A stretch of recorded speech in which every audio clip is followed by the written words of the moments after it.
Je suis très attaché à la cave et aux valeurs qu'elle peut transmettre. Le fait d'échanger en permanence, de partager nos investissements, de partager nos joies et nos peines.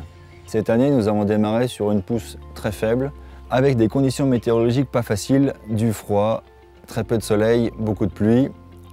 Nous étions mal partis. Heureusement, le temps est toujours en notre faveur. De fortes chaleurs, moins de pluie, ont fait que la vigne a bien poussé. Très vite, la fleur est passée assez facilement. Nous sommes en train de finir les travaux de printemps, c'est-à-dire les bourgeonnages et les pamprages. Une fois ces travaux finis, nous attaquons les relevages. On relève les fils de la vigne. C'est ce qui permet à tenir la vigne droite, avec les branches poussent droites et que les raisins ne soient pas entassés. Une fois ces travaux finis, nous cisaillons pour éviter la pousse de la vigne, parce que si nous ne cisaillons pas, la vigne pousse en permanence. Étape la plus importante, c'est la protection de nos cultures, donc contre deux maladies cryptogamiques. Ce sont des champignons, c'est le mildiou et l'oïdium.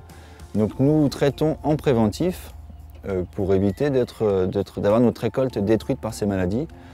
Depuis quelques années, nous faisons de plus en plus attention à ce que nous faisons et les produits que nous employons. Nous sommes sur des réductions de doses, donc pour un, financièrement, et deux, et c'est la raison principale, c'est le consommateur et nous producteurs qui travaillons en permanence dans la vigne. Nous sommes devant une maison typique du Beaujolais, c'est ce qu'on appelle une cadole. La cadole, c'était premièrement pour nous mettre à l'abri dans des moments difficiles, c'est-à-dire pluvieux ou quand il faisait trop chaud. Petite anecdote, ça nous servait des fois à faire la sieste, parce que ça arrive aussi quand il fait bien chaud en début d'après-midi.